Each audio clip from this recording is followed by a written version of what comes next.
Bonsoir à tous. Merci d'être présents comme tous les mardis soirs dans l'émission La Parole au Peuple.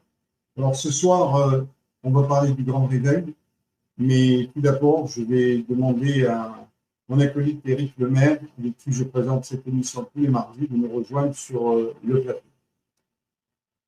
Bonsoir Éric. Bonsoir Bernard. Bonsoir à tous. J'ai pas mis la cravate moi ce soir, mais c'est bien, comme ça fait une petite différence. Et ce soir, on va vous parler du grand réveil avec une femme qui est très engagée, qui est déjà venue sur notre chaîne, qui s'appelle Véronique. Et je serai très heureux quand la régie la fasse monter tout de suite sur le plateau. Donc on va attendre Véronique. Bonsoir Véronique. Voilà. Bonsoir. Bonsoir Véronique. Merci Véronique d'être avec nous. Donc bien sûr on va vous parler un petit peu des avancées de Reconstruisons la France, de cette organisation qui a été montée il y a un peu plus de 3 mois et demi maintenant. Et donc le grand réveil en général est utilisé pour effectivement décrire un problème, un phénomène mondial auquel bien sûr on est concerné par ce grand réveil tous. Alors que nous commençons à peine à sortir de cette fameuse pandémie, un nombre record, malheureusement, de personnes quittent leur emploi. Il y a d'ailleurs même une enquête qui a été faite par Microsoft qui démontrerait que dans le monde, 40% de la main-d'œuvre mondiale envisage de quitter son emploi. En France, je n'ai pas encore les chiffres, mais il semblerait qu'il y ait une étude qui donnerait la possibilité pour à peu près 53% des travailleurs français qui accepteraient un emploi de partir, de faire autre chose, de changer de vie. Et tout ça, c'est probablement encore plus vrai à ce qui paraît dans des industries comme le divertissement où il y aurait un grand nombre de personnes qui souhaiteraient changer de vie carrément du modèle social dans lequel on est. Alors, il y a un certain nombre de raisons pour lesquelles les gens recherchent ce changement. Dans certains cas, c'est économique, et dans d'autres, c'est purement et simplement ce qu'on appelle la grande démission. Les gens en ont marre. Et pour certains, d'ailleurs, travailleurs et travailleuses, la pandémie a précipité en eux un changement de priorité, les encourageant d'ailleurs à poursuivre un emploi de rêve, se lancer en affaires ou devenir parents au foyer. La place du travail aujourd'hui, à cause de la pandémie, a donné du temps, beaucoup de temps, pour réfléchir à ce que nous apprécions vraiment et à la place du travail dans notre vie. Nous avons eu le temps, effectivement, de réfléchir, nous avons eu le temps de nous rendre compte vraiment qu'est-ce qui nous rendait heureux ou pas, et à quel pan de notre expérience pandémique nous souhaitons suivre dans les prochaines années, c'est-à-dire la post-pandémie. Quelles sont les autres choses qu'on a envie de faire et qu'est-ce que nous voulons laisser derrière nous et en tout cas aller vers un renouveau dans nos vies de tous les jours. Bien sûr, après cet avenir post-pandémique, nous allons aller encore plus vers un phénomène encore plus profond qui est ce grand réveil, une redéfinition collective du succès, du bonheur, alors que tant de parties de nos vies ont été coupées du monde extérieur et que nous ayons eu la chance de pouvoir travailler à la maison ou non, nous sommes également devenus moins connectés à la définition mondiale du succès. En fait, on s'est rendu compte que l'argent n'est pas que le bonheur, il y a peut-être autre chose, effectivement, dans la vie aujourd'hui qui sont plus importantes que l'argent. Et il semble d'ailleurs que plusieurs personnes se sont rendues compte que se définir uniquement grâce à son CV et poursuivre une idée de réussite basée uniquement sur l'argent que l'on gagne et que notre statut social, quelque part, n'était pas si durable que ça. C'est un peu, vous savez, quand on est dans la situation dans laquelle on est, c'est un peu comme si on s'assoit sur un tabouret à 2 pattes, tôt ou tard, on finit par tomber. Donc après ce fameux isolement forcé qu'on a eu, j'espère qu'ils ne vont pas nous y reconduire, parce qu'ils nous parlent encore de vaccination. Les intangibles de la vie qui la rendent digne vraiment d'être vécue sont devenus beaucoup plus tangibles et beaucoup plus clairs pour beaucoup de personnes qui ont compris que le sacrifice du bonheur, ce n'était pas que financier. Il y avait la famille, il y avait la nature, il y avait les amis, il y avait plein de choses autour. Donc, de toute évidence, s'il est le contexte dans lequel la vie est courte, et malheureusement, beaucoup d'entre vous s'imaginent vivre éternellement, eh bien, peut-être que les choses qui sont produites avec le Covid vous ont fait prendre la réalité que avoir la tête dans le guidon tous les jours, c'était peut-être bien, parce qu'effectivement, il y a des femmes qui ont des enfants à l'école, leur travail, la bouffe à midi, le soir, enfin, bon, c'est pas facile. Et donc, peut-être qu'il y a des personnes qui ont compris qu'on pouvait peut-être avoir une autre vie. En tout cas, en ce qui nous concerne, on essaye, vis-à-vis de l'entièreté de la population française, d'essayer de vous apporter donc plus de possibilités, plus de solutions, notamment avec, vous savez, les projets que nous avons dans Reconstruisons la France. Donc, je vais tout de suite donner la parole à Véronique pour lui dire, pour toi, Véronique, c'est quoi le grand réveil?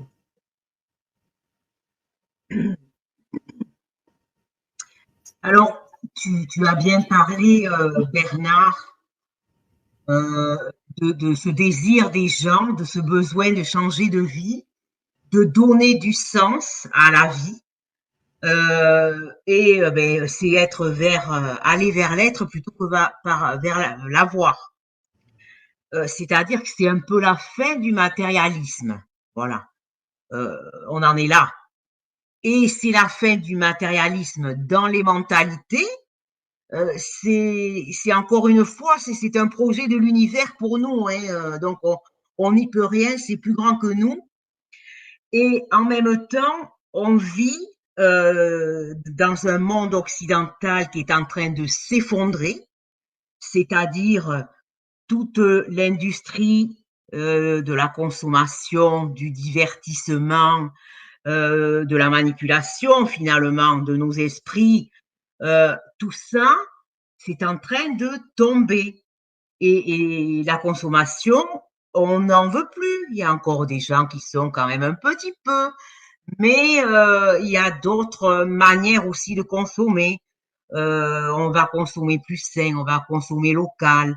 Tout ça, c'est la tendance un peu écolo qui nous ramène à nos racines finalement. On avait tout dans la famille, on était autonome dans les familles la plupart du temps. On faisait encore notre vin il n'y a pas si longtemps que ça ici dans les Landes. Chaque famille faisait son vin.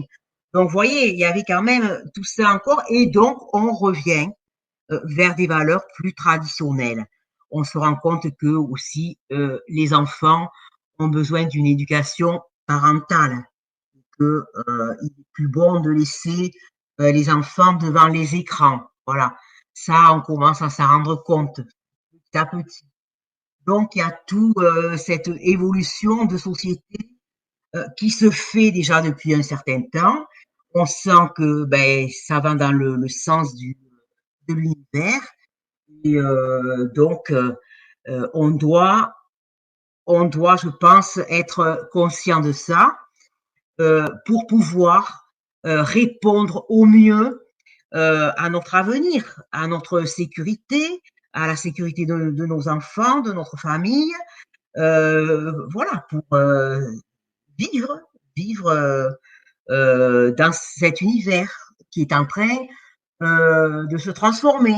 Notre monde se transforme, qu'on le veuille ou non, et de toute façon, notre monde va changer. Et puis c'est tant mieux parce que on voit que ce monde, on n'en voulait plus, on n'en pouvait plus, et donc on va aller vers d'autres choses. Et je crois qu'il est important, c'est ce qu'on a bien compris en Reconstruisons la France avec l'Alliance du peuple, avec Force Vive, que on ne peut rien faire tout seul et qu'on a besoin d'être les uns avec les autres. On a besoin d'être ensemble, de retrouver le sens de la communauté.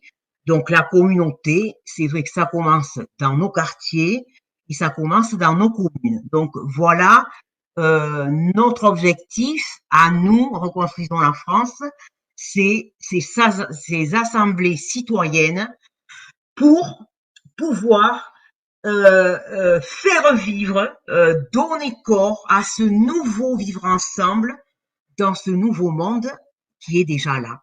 voilà, et qui nous attend et qu'on doit être heureux de rejoindre parce que ça va être un super nouveau monde par rapport à ce monde que l'on quitte là, qui était vraiment fichu, dépravé, dans la dépravation, dans la violence, dans la peur, dans tout, et dans la manipulation, bien évidemment. Ça, tout le monde le voit aujourd'hui. Le mensonge des médias, le mensonge des politiques, le mensonge des institutions, le mensonge de tout, le mensonge complet, l'empire du mensonge. Donc, c'est terminé et nous allons dans le nouveau monde et nous devons l'accompagner. Voilà. Alors, merci, merci pour cette définition, Véronique. Et en ce qui concerne Éric, ce grand réveil, je peux vous dire que ce week-end, j'ai été à Lyon et je me suis retrouvé à Montpellier. Et en tout cas, à Lyon, j'ai, avec une personne qui s'appelle Tony Curcio, d'ailleurs, que je salue au passage, qui est une magnifique personne qui se bat sur Lyon. On a développé, bien sûr, cette assemblée citoyenne. Et j'ai rencontré un homme magnifique qui s'appelle Frédéric. Et on était autour, en train de boire un coup ensemble. Et il m'a fait un geste que j'ai trouvé magnifique et je vais vous remontrer ce qu'il m'a fait. Parce qu'on parlait, bien sûr, de notre organisation, on parlait de l'évolution de Reconstruisons la France, de l'avenir de cette organisation, quelles étaient les chances que nous puissions y arriver ou pas.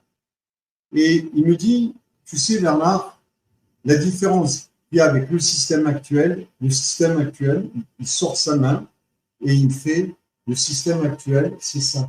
C'est-à-dire la main qui se ferme, comme ça, jusqu'à faire mal à la paume de la main. Et il me dit, reconstruisons la France, c'est ça. Comme une pétale qui s'ouvre. C'est-à-dire que l'on va vers le futur, on va redonner de la puissance aux PME, TPE, on va abandonner justement cette concentration, cette mondialisation pour s'ouvrir comme une pétale, d'accord, comme une fleur, pour donner au monde, aux humains, une autre façon de vivre. Et en fait, ce qu'ils veulent faire de nous, c'est ça. Et nous, on veut ça. Comment? Donc, j'ai trouvé ce geste magnifique et je voulais vous dire que j'ai rencontré une boucherie, je suis allé chez un boucher dans une avenue de Lyon, un entrepreneur, ça fait 40 ans qu'il est dans sa boucherie et il m'a dit, vous savez Bernard, on se casse tous la gueule, on en a tous marre.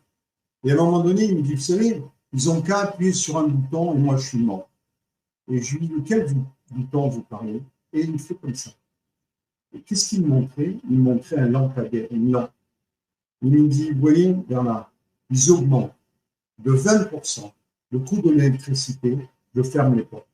Parce que c'est un boucher et qu'il a bien sûr des frigos. Donc, franchement, je vous demande à tous ceux qui nous regardent ce soir, croyez dans les propositions que nous faisons avec Reconstruisons la France. Et c'est en croyant à cela, en venant nous aider, qu'on y arrivera. Et surtout, ne croyez pas que c'est une femme, un homme, qui va venir. Parce que la femme ou l'homme aujourd'hui, soi-disant, est là pour vous représenter, elle est là d'abord pour son intérêt personnel. Et peut-être qu'après son intérêt personnel, elle pensera à vous. Alors moi, ce que je peux vous dire, ce que je peux vous confirmer ce soir, c'est qu'en fait, le salut ne viendra que de vous tous. Le Sauveur, il ne s'appelle pas Jésus. Le Sauveur, là, pour une fois, c'est vous tous, toutes les familles françaises, qui peuvent demain comprendre que la solution viendra avec vous, grâce aux assemblées citoyennes réparties sur tout le territoire national. Alors, Éric, pour toi, c'est quoi le grand réveil? Moi, je tiens à remercier vivement Emmanuel Macron, Klaus Schwab et quelques autres du grand travail qu'ils ont fait pour me réveiller. Moi, j'étais très occupé à rembourser le crédit de mes gigantesques bureaux. J'étais très occupé à acheter des compléments alimentaires parce que j'étais malade, que j'avais du cholestérol, de l'hypertension, du poids en trop, etc. Et ces gens par leur folie, m'ont libéré. J'ai découvert notre ami Tal Chaleur, je vous ai tous découvert. Et miracle, j'ai découvert que en ne mangeant pas des céréales, et ben, comme par miracle, j'avais moins de problèmes. Qu'en utilisant les huiles essentielles, comme par miracle, j'avais moins de problèmes. Que prendre du Doliprane, c'était vraiment quelque chose de profondément stupide. Et comme on nous a empêchés de venir au bureau, bah, vous savez quoi? Hier, j'ai 25 personnes postées dans les bureaux qui sont ici. Hier, j'étais tout seul. Vous savez ce que j'ai fait? J'en ai vendu la moitié.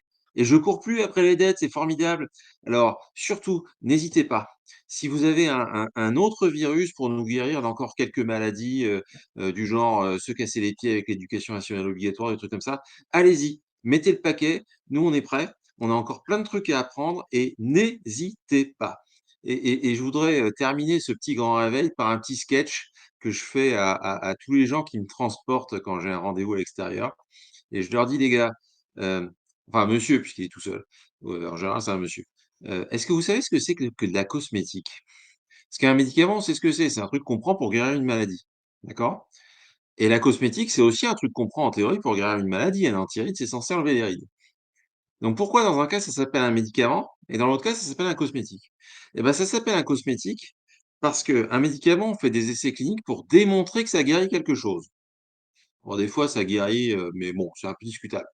Un cosmétique, on doit faire les essais cliniques pour démontrer que ça ne guérit rien. Et donc, quand vous achetez 80 € un cosmétique, vous achetez un truc où la seule chose qu'on vous promet, c'est que ça ne fait rien. Vous vous rendez compte de la crétinerie profonde de l'univers dans lequel on se trouve? Vous avez des types qui aujourd'hui ont 100-200 milliards de fortune à vendre des produits qui nous promettent de ne rien faire. Et on est assez pour les acheter, vous vous rendez compte? Mais je remercie à genoux. Emmanuel, continue. Mets le paquet. Réveille-nous tous. C'est formidable. Voilà. Oui, alors là-dessus, je voudrais juste interroger les Français, et notamment les personnes qui qui sont activistes. On a à ce moment une campagne qui porte sur la destitution de M. Macron. Donc, je ne vais pas m'étendre, mais est-ce que c'est aujourd'hui la solution et surtout, est-ce que vous avez réfléchi à qui était derrière cette destitution? Ça va servir les intérêts de qui? Alors, en admettant que cette personne ait raison, Éric, tu viens de dire que merci M. Macron de faire tellement de conneries, de faire tellement de bêtises, que vous maintenez quelque part cette résistance. Si demain M. Macron disparaît, qui va le remplacer? Réfléchissez surtout à ça.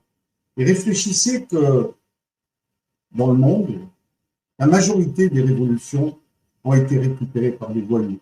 Je vous assure, c'est assez extraordinaire de pouvoir constater cela. C'est-à-dire que le jour de la révolution, vous avez les gens en liesse, qui dansent, champagne, et quelques jours, quelques semaines après, la solution nouvelle est pire que celle que nous avions connue. Donc, moi, je pense, franchement, toutes les personnes sensées, on parle des retraités, des entreprises, 3,5 millions de PME et TPE, qui ne se soulèvent jamais, qui ne disent jamais rien parce qu'ils ont la tête dans le guidon. Et comme ils ont la tête dans le guidon, ils n'ont pas le temps d'ouvrir les yeux et leurs oreilles sur autre chose. Mais si demain, les PME et TPE se soulèvent, je ne parle pas d'un soulèvement violent, je parle d'un soulèvement pacifique, que les gens se parlent, que dans les zones industrielles, les gens se parlent, se réunissent, aillent les uns vers les autres, en se disant, mais dans quel monde est-ce que l'on va? Organisons-nous, je vous en supplie, organisez-vous, vous tous. Ne cherchez pas l'ayatollah, ne cherchez pas le sauveur. Le sauveur, encore une fois, c'est vous tous qui êtes ce sauveur. Et quand vous serez organisés, quand vous aurez créé ces assemblées citoyennes dans toutes les communes, c'est vous qui déciderez. C'est vous qui prendrez les bonnes décisions. Et c'est vous qui direz oui ou non à un vaccin, et c'est vous qui direz oui ou non à la guerre. Donc, je vous le dis instamment, et c'est un homme de 74 ans qui vous dit ça.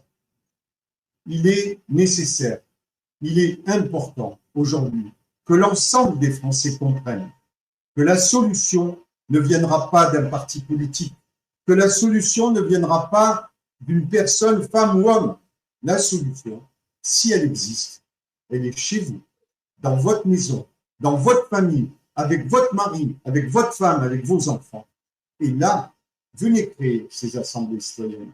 Reprenez le pouvoir, reprenez votre souveraineté. Et peut-être qu'à ce moment-là, on aura la solution. Mais si vous prenez la destitution de M. Macron et qui s'en va avec ses bagages demain matin, vous mettez qui à la place? Et je dis toujours une chose, même si demain, nous avions l'abbé Pierre, qui le pauvre n'est plus là, qui prenne la tête de ce gouvernement, malheureusement, comme nous tous ici sur cette planète, nous allons un jour mourir. Qui remplacera l'abbé Pierre si c'était lui qui prenait la tête de ce gouvernement? La seule solution, je vous assure, vous pouvez prendre le problème comme vous voulez, de tous les côtés. La seule solution, c'est les assemblées citoyennes. C'est-à-dire renverser cette pyramide. La pyramide, il faut la renverser. Il faut que ce soit le peuple qui reprenne son pouvoir de gouvernance. Il faut que ce soit le peuple qui décide. C'est-à-dire qu'on n'ait plus le peuple aux ordres d'un gouvernement, mais qu'on ait le gouvernement au service du peuple. Et ça ne peut passer que par des assemblées citoyennes au sein des conseils municipaux, au sein de chaque commune. Et il n'y a que ce jour-là où vous comprendrez que la solution, elle est chez nous, dans tous les foyers de France, que vous comprendrez que peut-être on aura une chance de sortir tous ces énarques qui nous gouvernent depuis des années. Donc franchement, on n'en veut plus, on n'en a plus besoin. Rendons la souveraineté au peuple. Voilà ce que je voulais dire. Alors, Véronique, on a parlé aussi, dans le cadre de ce grand réveil, bien sûr, de penser autrement et de consommer autrement. Qu'est-ce que tu entends par penser autrement et consommer autrement? Alors, penser autrement, ça va être se débarrasser de tout ce qu'on nous a mis dans la tête. Tout ce divertissement, tous ces mensonges, toute cette falsification du monde. On vit dans un monde inversé, on vit dans une matrice artificielle. L'empire du mensonge, c'est ça. C'est un peu, il va falloir oublier tout ce que vous avez appris jusqu'à présent. Tout ce que vous savez, vous pouvez l'oublier. Voilà. Et le grand réveil, c'est ça. C'est une opération qui vise à éveiller les peuples sur la réalité, la vérité de notre monde, qui n'est pas ce que l'on croit. Voilà. On nous a menti. Surtout, on sait que l'histoire a été falsifiée. On sait que nos origines d'êtres humains n'ont pas été correctement éclairées. Bon, voilà, donc il y a tout un tas de choses qu'il va falloir s'apprêter à oublier et découvrir enfin la vérité, voilà, la lumière. On a vécu dans des sociétés plus avancées encore que la nôtre aujourd'hui. Voilà. Il y a également d'autres gens sur cette planète qui ne sont pas des êtres humains. Voilà, ça existe déjà, il y a déjà des contacts. Alors, il y a des gens très sérieux qui s'occupent de tout ça. Voilà. Il suffit d'aller voir tous les scientifiques qui parlent de tout ça. On se rend compte que les vaccins, c'est pas ce qu'on nous a enseigné depuis toujours. Hein, c'est surtout de l'argent pour les laboratoires. Ça, beaucoup de gens l'ont compris. On va se rendre compte que la guerre en Ukraine, c'est pas du tout ce qu'on nous a raconté. Et puis, le réchauffement climatique dont on nous parle, on va se rendre compte que c'est des cycles dans la vie de la planète. On va se rendre compte que c'est pas le CO2 dégagé par les activités humaines qui change quoi que ce soit. C'est encore une façon de nous tenir dans des peurs et de nous prendre l'argent dans les poches. Voilà. De plus en plus de gens savent ça et vont vers les médias alternatifs parce que aujourd'hui, il y a beaucoup de médias alternatifs qui font l'information des peuples dans le monde entier. Voilà, comme TVADP et comme tant d'autres. Donc, il va falloir apprendre tout ça petit à petit, changer les habitudes. Donc, ceux qui auront du mal à changer de monde, ils resteront dans l'ancien monde. Bon, ben, courage à eux, courage à eux. Donc, c'est ça le grand réveil, mais c'est organisé parce qu'il y a des gens sur cette planète qui savent depuis longtemps que les choses ne vont pas bien pour les peuples et que c'est pas une coïncidence, que c'est un agenda poussé par les élites, les oligarques, vous les appelez comme vous voulez, et on se rend compte de ça petit à petit. Donc, reprenons notre souveraineté, notre dignité d'être humain, pensons par nous-mêmes, c'est ça aussi qu'il va falloir apprendre à penser par nous-mêmes, c'est tout à fait naturel. Contrairement à ce que disait un andouille des plateaux TV, ah, les gens vont penser par eux-mêmes, mais que diable, que va-t-il se passer? C'est pas possible. Si, on est fait pour ça, voilà. L'homme, la femme sont faits avec un cerveau magnifique de technologie pour penser par eux-mêmes et pour faire eux-mêmes le monde. Voilà, donc le monde, il est le monde aussi grâce aux hommes qui étaient des femmes et les peuples qui ont fait ensemble, qui ont avancé.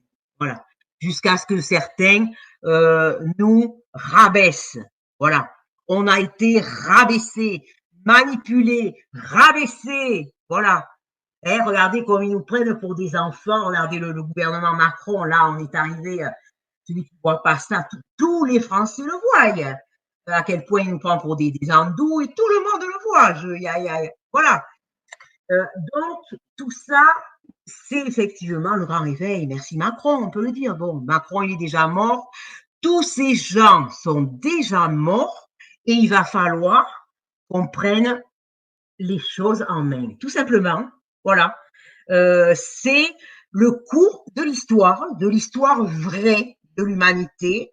L'humanité, c'est ça. Elle s'est toujours prise en main et elle va se reprendre en main et voilà, aller vers l'âge d'or de l'humanité. On va vers un âge d'or. Il y a des cycles comme ça. Là, ben, on est bien, là, on va vers l'âge d'or. Donc, on a des solutions politiques, bien sûr, parce que quand on veut tous ensemble, tous unis, on peut le faire, hein, pour faire des logements pour les jeunes, pour les anciens, pour tous ceux qui ont besoin de se loger, de nourrir tout le monde, on peut le faire aussi, on peut tout faire. Déjà, ils vont nous prendre moins d'argent, parce qu'ils nous prennent de l'argent, c'est pas pour notre bien qu'ils nous prennent l'argent, vous l'avez bien compris, hein. Sinon, ça se passerait autrement avec tous ceux qui prennent. Donc, tout ça, ce sera terminé. Ça l'est déjà, on le sait, mais il va falloir que on se prenne en main. Comme tu dis, il n'y a pas de sauveur. Non, non, il y a eu Jésus qui est passé par là, qui nous a appris, qui nous a enseigné l'amour, qui est l'énergie de cet univers, de cette planète. Et on ne pourra rien faire sans cet amour que l'on doit porter déjà à soi-même, être humain, sa dignité, sa liberté, sa responsabilité, voilà, sa maternité, sa paternité, sa responsabilité, tout ça, tout ce qui est beau en nous, le porter, le développer au service de tous. Voilà. Et c'est ça notre programme, tout simplement, avec voilà, plusieurs points de commencement. Déjà, se rassembler, des assemblées citoyennes, rejoignez vos délégués dans les assemblées citoyennes. Donc, vous avez tout ça sur le site internet Alliance du Peuple, Reconstruisons la France. Bientôt, le site sera mis en ligne. Donc, voilà, vous avez un numéro de téléphone, vous avez là qui s'affiche, vous téléphonez. Vous avez tout ce qu'il faut pour nous trouver, nous retrouver, nous rencontrer et venir nous aider à reconstruire la France. Voilà. On a besoin de maçons, de vrais maçons. Oui, À alors, vous, Eric, Monsieur Thilo. Eric, toi qui es chef d'entreprise, tu sais pertinemment que les chefs d'entreprise sont dans une course folle, quelque part. Ils ont un emploi du temps hyper chargé. Ils s'occupent bien sûr, de leurs entreprises, s'occupent des enfants, de la famille. Comment pouvons-nous, très honnêtement, aujourd'hui, arriver à sensibiliser les PME, TPE, notamment sur cette solution absolument magnifique que je martèle chaque semaine, qui est les 2% sur les transactions financières qui nous permettraient de rembourser les charges patronales à toutes les PME, TPE et d'augmenter la masse des salaires de 25%. Comment pouvons-nous, demain, sensibiliser ces PME, TPE qui sont la tête dans le guidon? Euh, je vais faire une réponse simple à la question d'avant. Je vais vous donner deux exemples. Ce matin, on habille les enfants pour aller à l'école et ma femme me dit: «Est-ce qu'il va pleuvoir?» Alors je prends mon magnifique téléphone et je clique sur météo et la météo me dit: «Il va pleuvoir, il y a 20 de chances qu'il pleuve à 10 heures, 20 de chances qu'il pleuve à 11 heures et le reste de la journée, il fait beau». Alors on sort et on prend une douche à 8h30 du matin. Franchement, est-ce que vous aviez besoin du téléphone pour regarder par la fenêtre, sans déconner? On peut pas revenir à des trucs, un petit peu plus simples, sans blague, mais c'est vraiment pas sérieux. C'est comme l'idée d'aller manger des chips dans des paquets en plastique et ensuite de prendre un médicament pour contrôler notre tension. Enfin, on est complètement cintré, sans déconner. Et je pense qu'il faut ramener les gens à l'idée du bon sens, un peu de bon sens. Donc par exemple, je leur disais, et j'avais une entreprise comme ça qui faisait du marketing et qui avait 1 million de clients et donc ils perdaient en moyenne, 3 de leurs clients par an. C'est ce qu'on appelle le churn, on perd des clients et alors je dis à la personne: «Bon, au bout de 100 ans, il en reste combien de votre million de clients?» Alors le mec, il commence à sortir sa calculatrice, il fait une exponentielle puissance 100 machin. Je lui dis: «Mais des branches, dans 100 ans, ils sont tous morts! Ils sont tous morts, voilà, donc arrêtez putain, mais arrêtez avec vos téléphones, vos calculatrices, vos machins, vos trucs. Revenez à des trucs simples, nom de Dieu, de bon sang de bois».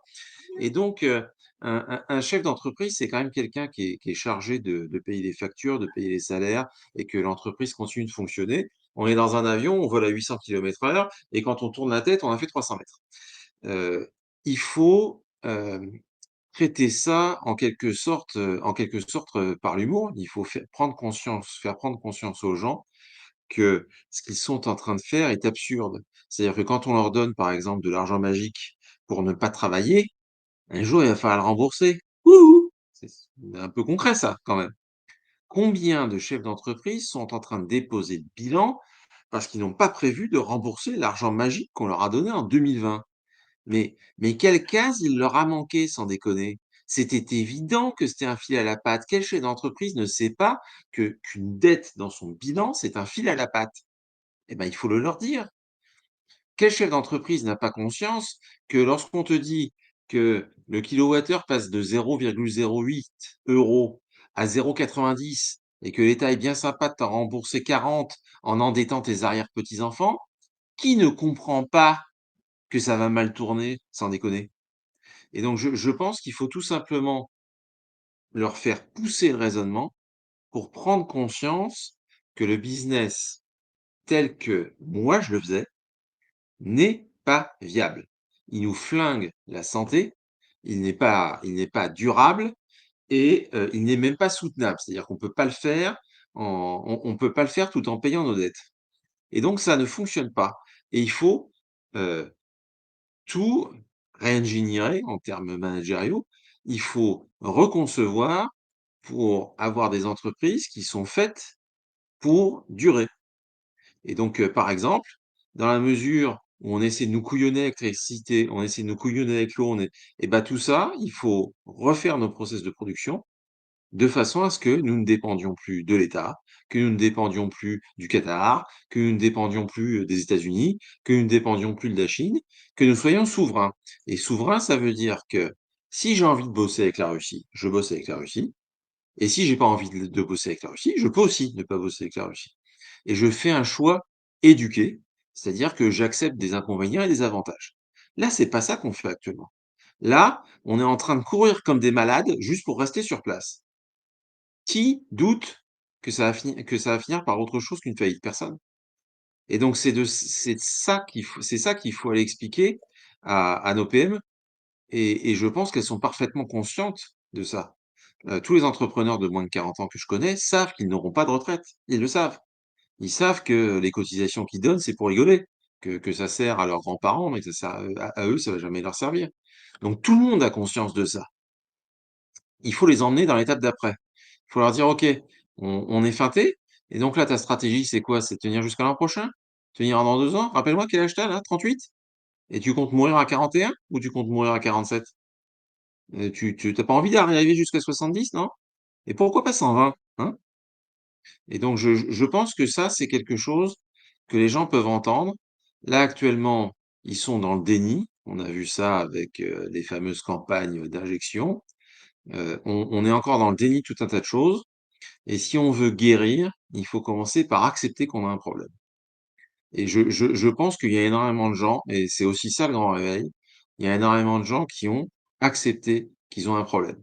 C'est pas normal de prendre un médicament tous les jours pour traiter une maladie qu'on ne guérit pas. C'est pas normal. C'est pas normal d'avoir des traitements pour des maladies chroniques. C'est pas normal. C'est pas normal de devoir s'endetter tous les ans pour pouvoir fonctionner comme d'habitude. C'est pas normal. C'est pas normal d'avoir une inflation continue pour des infrastructures qu'on a payées il y a 40 ans. C'est pas normal. C'est pas normal que les péages sur les autoroutes, ils grimpent sans arrêt, alors que ces autoroutes, elles ont été construites en 1962 pour la plupart, 63, 64, et qu'il y a pratiquement pas d'entretien. Pourquoi est-ce que les tarifs grimpent sans arrêt? Tous ces trucs-là, c'est pas normal. Il faut monter à l'étape d'après. Pourquoi c'est pas normal? Qu'est-ce qu'il faut faire pour que ça change? Et le faire, là, pour le coup, quoi qu'il en coûte, parce que si on le fait pas, on va disparaître. Et ça, Alors, je pense que les justement, entreprises sont en mesure de l'entendre. ouais, Eric, ces fameuses PME, on parle de plus de 30, 40 000 entreprises qui vont faire faillite dans les semaines qui viennent. Des entreprises qui ont des salariés, il y en a plus de 500 000 en France. Voilà. Donc, quel est le moyen d'alerter les PME, TPE, les petits commerçants, en leur disant c'est pas une fatalité, luttons contre cette fatalité. Je veux dire, si moi j'avais dit l'année dernière qu'on allait avoir le litre d'essence à 4 euros. En Espagne, le litre d'essence est à 1,64 €. Je pense, hein, c'est des chiffres que j'avais il y a quelque temps, mais le litre d'essence tourne autour d'1,60 €. Est-ce que nous, les Français, on va accepter un litre d'essence à 4 €? Est-ce que nous, les Français, on va accepter une augmentation de notre électricité de 20%? Est-ce que nous, les Français, on va accepter que Elisabeth Borne, peut-être, nous viendra fonctionner les comptes des Français pour payer la dette abyssale de 3 200 milliards? Est-ce que nous, les Français, on n'a pas compris qu'il fallait qu'on essaie, dans la bienveillance, de changer les choses? Et en fait, de quoi a-t-on besoin? Encore une fois, de se retrouver dans un café du village, dans un café de la commune, de se parler entre nous et de se dire, parce que quand moi j'ai été, c'est samedi, j'ai été me balader à Lyon, dans un grand salon de la brocante. Mais franchement, alors là, vous savez, les stands sont les uns à côté des autres. Donc c'est facile de parler avec les gens et de rencontrer plein de gens dans la même journée. Mais tout le monde en a marre. Moi, je n'ai pas trouvé une personne en train de commercer là qui était heureuse. Non, toutes les personnes sont malheureuses. Tous les commerçants sont malheureux. Mais on attend quoi? C'est quoi le problème? Comment se fait-il que des Français, aujourd'hui, attendent qu'on aille au massacre? On a, nous, aujourd'hui, je le répète, une solution qui changerait la vie de tous les Français. C'est les 2% sur les transactions financières. Mais qu'est-ce que vous attendez pour venir soutenir cette solution? Et tous les commerçants qu'on a rencontrés au salon de la brocante à Lyon m'ont tous dit, mais oui, il faut le faire. Voilà, donc, bien sûr qu'il n'y a pas que cette solution. Bien sûr qu'il faut régler les problèmes de santé, les problèmes d'éducation de nos enfants, mais ce qu'ils sont en train de nous préparer, un truc de fou, quoi, de mettre des cours de sexologie à nos enfants. Mais ils viennent de quelle planète, ces gens-là? Donc, à un moment donné, si vous voulez vraiment changer tout ça, la solution, c'est que nous sommes beaucoup plus nombreux qu'eux. Ils sont en gros à peu près 500 000 personnes à être membres, adhérents de tous les partis politiques. On est 67 millions. Vous attendez quoi pour rejoindre l'organisation Reconstruisons la France et venir au sein même de votre commune, au sein de votre commune, créer votre propre assemblée citoyenne. Et j'ai pu constater d'ailleurs samedi soir, vous savez, ce monsieur qui m'a fait le schéma avec le poing et la main qui s'ouvre en me disant ça, c'est la concentration et c'est la mondialisation et ça, c'est Reconstruisons la France. Et donc, en fait, j'ai pu constater, on était à une table, il y avait des jeunes à côté de moi, des jeunes personnes qui bossent, ils avaient en moyenne 30 ans, ben, ils sont venus parler avec nous parce qu'ils ont vu que ce que nous disions correspondait à ce que eux aspiraient. Donc, je pense que il faut trouver le chemin pour aller voir les bases essentielles de la population, c'est-à-dire les 3 500 000 PME, TPE, de leur dire que venez participer à l'élan que nous avons créé et de vous rembourser les cotisations patronales pour qu'elles soient financées par une micro-taxe sur la finance et plus sur le travail, en ne touchant à rien, en n'impactant pas la sécurité sociale, mais en apportant une ressource supplémentaire à la caisse de sécurité sociale qui va changer la vie de tous les Français et les augmenter de 25% au niveau du salaire. Donc, il est vrai qu'aujourd'hui, toi qui es chef d'entreprise, Eric, il faut penser à une nouvelle solution, à de nouveaux moyens de communication et il faut favoriser peut-être le faire soi-même, il faut peut-être favoriser comment devons-nous changer notre vie de tous les jours, être en meilleure santé, peut-être arrêter de manger des produits qui nous pourrissent la vie, qui nous détruisent la vie. Il y a des solutions, tu l'as évoqué tout à l'heure, même au niveau de la bouffe.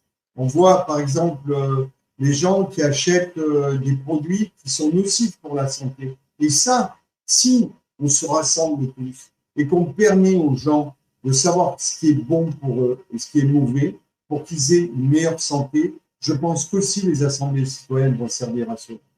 Alors, je voudrais en venir à Reconstruisons la France. Est-ce qu'aujourd'hui, Reconstruisons la France, Eric, où est-ce qu'on en est aujourd'hui au niveau des assemblées citoyennes? Est-ce que tu peux nous donner des minutes là-dessus? Bah, on a encore, alors d'abord, il y en a qui se sont montés, et ensuite, on a encore de nouveaux candidats. Donc, c'est l'élargissement tous les mois. Alors, il faut qu'on essaie de franchir les 50 ce mois-ci, et ça serait bien qu'on arrive à 80 le mois d'après. Donc, on est en croissance continue, et on communique en permanence. Là, ce midi, j'étais avec des gens qui étaient des mainstream et qui ont occupé des fonctions officielles, et qui ont littéralement applaudi physiquement quand je leur ai expliqué ce qu'on est en train de faire et que c'était pour eux exactement ce qu'il fallait faire. Il faut envoyer des dissidents partout dans les postes officiels et il faut que ça change et il faut que les gens se parlent. Quand j'étais un peu plus jeune, j'avais rencontré un type qui m'avait dit de la communication jaillit la lumière. Je trouvais que c'était bidon. Et en fait, c'est profondément juste. Quand les gens se parlent, quand il y en a un qui dit à l'autre, mais tu sais, moi, je vais acheter des carottes au marché, je les prends pas sous blister, et puis je les fais moi-même, je les coupe moi-même, ça me coûte 3 fois moins cher, j'ai pas besoin de voiture pour aller au marché, j'y vais à pied, je paye en liquide, j'ai pas de carte. Et ben, ça change tout. On est plus surveillé, on consomme 3 fois moins de ressources, on consomme pas de ressources rares, On n'a pas besoin d'extraire de trucs on n'a pas besoin d'extraire de trucs de la terre. C'est absolument formidable. Le degré d'écart, c'est simple. Moi, j'ai évidemment accès à tout un tas d'études. L'écart qu'il y a entre, par exemple, le fait d'aller acheter quelque chose en supermarché sous blister, c'est-à-dire du plastique. De façon générale, quand c'est sous blister, c'est pas bon pour la santé. Donc, entre prendre sa petite voiture, faire 8 kilomètres, la garer sur le parking, aller choisir des trucs sous plastique, les passer devant la douchette, mettre la carte de crédit histoire que les gens sachent exactement ce qu'on a fait, où, quand, comment, pourquoi, et rentrer chez soi, et aller à pied au marché et acheter un paquet de carottes, pas sous blister, mais dans un petit sac en papier, bah, l'écart, je crois que c'est un facteur 40 en termes de consommation de ressources rares. Et je parle même pas de l'écart en termes de rémunération des travailleurs qui sont au marché par rapport à toute la chaîne logistique. Vous êtes en train de payer du pétrole qui vient de l'étranger. Vous êtes en train de payer un dictateur qui va oppresser son pays. Vous êtes en train de faire tout un tas de trucs. Vous allez au marché, vous faites la même chose. Vous payez moins cher. Vous faites bosser les gens en local et vous êtes en meilleure santé. Mais nom de Dieu, qu'est-ce qu'on attend? Il faut être dingue pour aller acheter ça sur un site internet avec son téléphone, sur une app, histoire d'avoir le truc plus vite et de pas avoir à en sortir en voiture. Mais faut être fou. Il y a un facteur 40, nom de Dieu. Et tout est comme ça. Et il y a un grand réveil, puisque par exemple, le nombre de transactions en argent liquide a phénoménalement remonté depuis 1 an et demi. De la même façon, les gens ne veulent plus aller au bureau. Ils s'enchosent au bureau, ils sont obligés de prendre leur voiture ou de prendre les transports en commun, c'est l'enfer, ça coûte une fortune, il faut creuser des trous, il faut maintenir des routes, il faut acheter des voitures, il faut payer des gens à conduire des tramways, enfin, c'est pénible. Ils y vont plus. Et donc, c'est une conséquence imprévue du Great Reset. C'est-à-dire les gens, ils se sont barrés. Ils ont dit: «Ah bon? Vous voulez pas qu'on aille au bureau? Vous savez quoi? On va pas y aller. Vous voulez pas qu'on aille acheter des chaussettes dans les supermarchés? Vous savez quoi? Supermarché, on n'y va plus. On va au marché». Et les gars, ils sont bien emmerdés parce qu'en fait, on est en train de foutre le camp. On fait sécession. Et du coup, eh ben, le grand réveil a lieu. Et il faut et les assemblées citoyennes doivent être un moteur d'entraînement. C'est-à-dire aujourd'hui, on est à 5, 6, 7, 8% de la population qui s'est mis à évacuer tout ou partie de notre mode de vie toxique. Le jour où on est à 40, c'est fini, c'est game over, c'est terminé. On va vivre autrement et on va vivre dans une sorte, alors moi, je n'irai pas jusqu'à qualifier ça d'âge d'or, mais en tout cas d'une situation où on ne peut plus pratiquer le despotisme hydraulique. Le despotisme hydraulique, c'est je suis propriétaire du puits de pétrole. Vous avez des voitures, vous êtes obligé d'obéir. Vous n'avez plus de voiture, vous n'avez plus besoin de puits de pétrole. Et donc le dictateur, bah, il se retrouve tout seul à côté de son derrick et puis il est foutu. C'est ça qu'il faut qu'on arrive à faire. Et c'est le plan. Et le grand réveil, c'est ça. Alors, Eric, tu- ce matin, tu m'as dit avoir rencontré des personnes de la société civile, notamment des gens qui sont des personnes influentes qui sont aussi dans la politique. Et effectivement, ces gens, ce matin, j'ai été un petit peu étonné, on m'a confirmé que ces gens reconnaissent que ce que nous proposons aujourd'hui, c'est-à-dire plus de présidents, plus de députés, plus de sénateurs et plus de partis politiques, c'était la solution. Et donc, moi-même, je me suis retrouvé dimanche dans une réunion où il y avait c'était surtout des partis d'extrême droite. Donc, je me suis retrouvé, je me suis dit, oh là là, dans quel panier de crabe je suis. Et en fait, j'ai été assez surpris de constater que moi, je ne suis intervenu que 7 minutes et que des gens viennent me voir après cette conférence pour me demander des flyers et pour discuter avec moi. Donc, ces gens que tu as rencontrés, qui sont des habitués du système actuel, t'ont dit, c'est bien ce que vous faites. Alors, ils sont pas allés jusqu'à dire que supprimer tous les députés, c'était formidable. Ils sont allés jusqu'à dire qu'il fallait que les gens de la dissidence et que le peuple réinvestissent les mairies, réinvestissent les institutions et que c'était la seule solution pour éviter la catastrophe. Et ça, ils en sont aussi convaincus que nous. Après, vous pouvez pas Merci. demander à quelqu'un qui a passé 30 ans au Sénat de fermer le Sénat sans complexe, hein. Faut lui laisser un Ouais. petit peu de temps d'adaptation, hein. Moi, mes bureaux, j'ai pas mis 15 jours à essayer de les vendre, hein. Donc, faut un petit peu de temps quand même. on est bien d'accord. Alors, toi, Véronique, tu fais partie déjà d'une organisation au sein d'un conseil municipal. On va dire que tu es dans l'opposition d'un conseil municipal. Et bon, il y a eu une élection dernièrement d'un maire qui était parti pour être député, qui est revenu et qui a été réélu. Quelles sont les chances que nous pouvons avoir au sein de Reconstruisons la France pour gagner avec toi cette mairie? Comment tu comptes t'y prendre? Bien écoute, c'est en 2026, donc ça laisse un peu de temps. D'ici là, on ne sait pas où est-ce qu'on sera, on ne sait pas si ça sera pas avant même. Voilà, on ne sait pas qu'est-ce qui va se passer. Bon, je crois qu'il va se passer quand même des choses relativement importantes quand on voit ce qui se passe aux États-Unis. Bon, la famille Biden qui, bon, est mal en point. On voit qu'ils vont avoir des élections en novembre, donc le 4 novembre 2024. Bon, voilà. Excuse-moi, Véronique. Oui, Excuse-moi, Véronique, je te coupe une seconde. Je pense qu'en 1788, il y avait déjà des maires. Et en 1795, il y avait encore des maires. Et en 1805, il y avait toujours des maires. Donc, je pense que notre stratégie de la mairie, elle est résistante même à une guerre nucléaire. oui, ben, de toute façon, bien sûr, il faut des gens pour s'occuper des communautés, parce que c'est ça. Voilà. Même si les pouvoirs ont évolué, bien sûr qu'il faudra, c'est ce que je disais tout à l'heure, il faudra quelqu'un pour s'en occuper, pour s'occuper ben, de tous les réseaux, les voiries. Donc voilà, il faut quand même, voilà, des choses à faire. C'est des choses du quotidien, de nos quotidiens communs, hein, voilà, les voiries, le cimetière, les écoles, les personnes âgées. L'environnement, les jardins, la sécurité, voilà, tout ce qu'on a à faire dans une commune. Donc, bien sûr, alors nos chances, ben écoute, moi, je voudrais que reconstruisons la France, reconstruise la France, voilà. Euh, Après, qu'est-ce qui va se passer? Il faut qu'on soit nombreux. Il faut qu'on soit nombreux, il faut être dans l'acceptation, voilà, comme on a parlé tous les trois, que ce soit au niveau des individus, au niveau des entreprises, c'est après à tous les niveaux. Il faut accepter le monde dans lequel on vit et il faut avoir les bonnes informations. Aujourd'hui, on sait que les médias nous donnent des fausses informations, des fake news, des mensonges, voilà, nous disent très peu de choses finalement.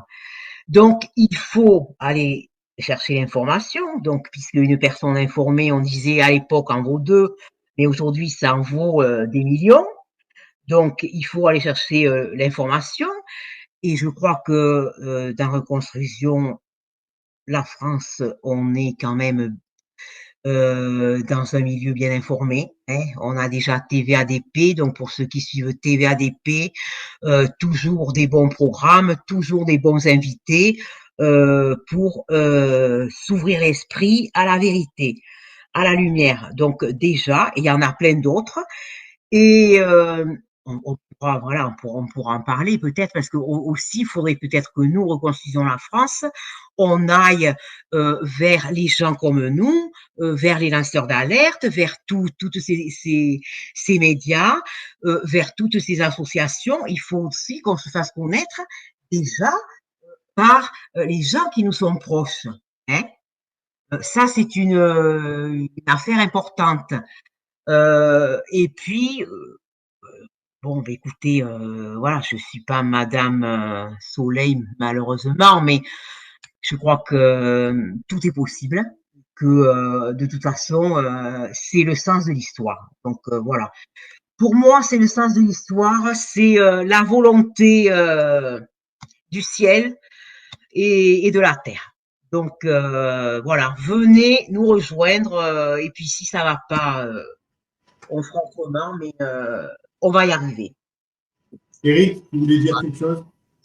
Ouais, moi je pense que lorsque tu es dans un village de 150, 200, 250 habitants, le gros du travail, c'est de tenir l'état civil, de gérer l'école, l'inscription des enfants, de gérer les petits vieux. Et le gros du travail, c'est que le maire soit un type sympa, à l'écoute de ses habitants et qui règle leurs problèmes. Et je pense que quelqu'un qui suit nos préceptes de mode d'alimentation, de prise de conscience du monde extérieur, de déconnexion, par définition, il va être charismatique. Par définition, il va être sympathique. Et on n'a pas besoin de McKinsey pour gérer une mairie de 200 habitants. Et donc, si on va à la rencontre des gens, si on les écoute et si on les sert, on va gagner toutes les élections dans les petits villages. Et pour moi, c'est comme si c'était fait. Donc, la seule chose, c'est qu'il faut qu'on accepte d'écouter. C'est-à-dire, même si nous, on est éveillés, même si nous, on a compris plein de trucs, bah, il va quand même falloir que les autres, ils votent pour nous. Et pour l'instant, les autres, il y en a quand même beaucoup qui ne sont pas éveillés à tout. Alors certes, ils payent plus avec, leur porte-monnaie, certes, ils n'ont pas envie d'aller travailler au bureau, certes, ils ont bien conscience que la dette, ça peut pas durer éternellement, mais, le trottoir qui est cassé devant chez eux, il faut quand même s'en occuper.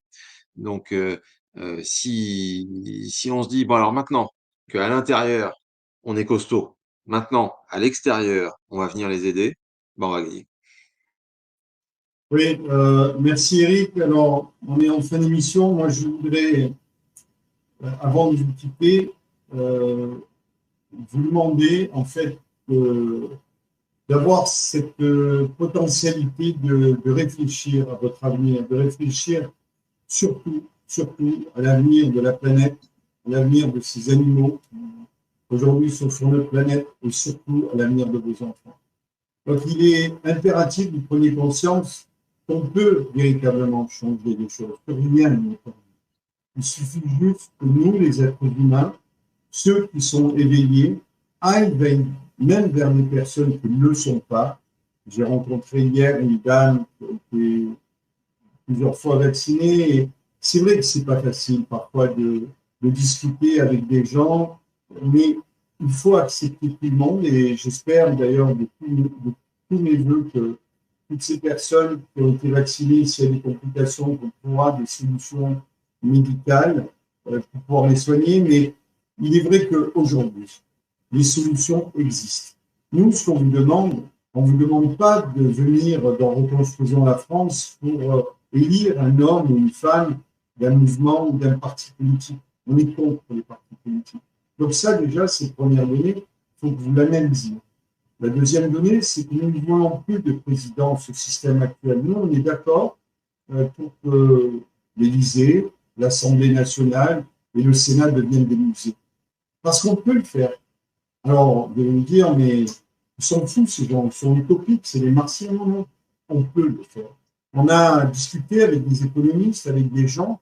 Oui, en fait, nous, on est contre la mondialisation. On est pour la population et on est pour prouver au monde entier que nous, les Français, on est capable, on a la possibilité de le faire et on donnera l'exemple à tous les autres pays. Alors, je vous en supplie, venez au moins étudier les propositions que nous avons faites, parce qu'honnêtement, et je terminerai là-dessus, qui on gêne d'augmenter les salariés de 25%, qui on gêne de rembourser les cotisations patronales à toutes les PME, TPE, à tous les commerçants, qui on gêne d'augmenter les retraités à 1 400 euros, qui on gêne de donner 1 400 euros aux agriculteurs, qui on gêne de donner 1 100 euros à nos étudiants, quand l'on sait malheureusement que dans certaines régions françaises, il y a des jeunes filles qui se prostituent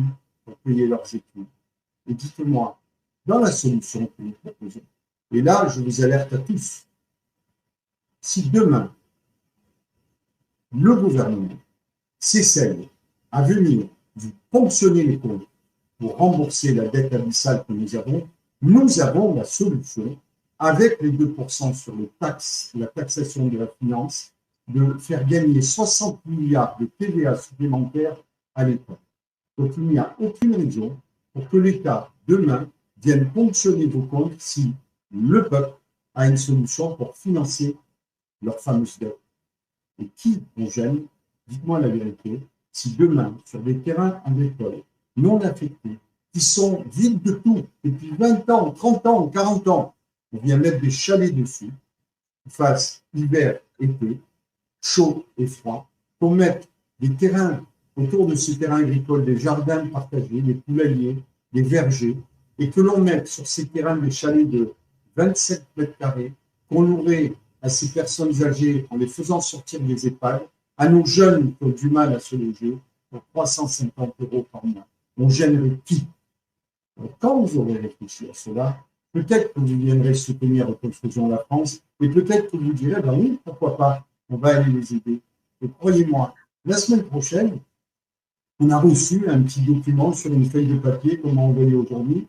Je n'ai pas eu le temps de préparer ça pour vous le présenter, mais la semaine prochaine, je vais vous le présenter. C'est un monsieur anonyme qui a fait un petit papier en marquant le salaire qu'il avait, 1 200 €. Et il a mis dessous les charges qu'il avait.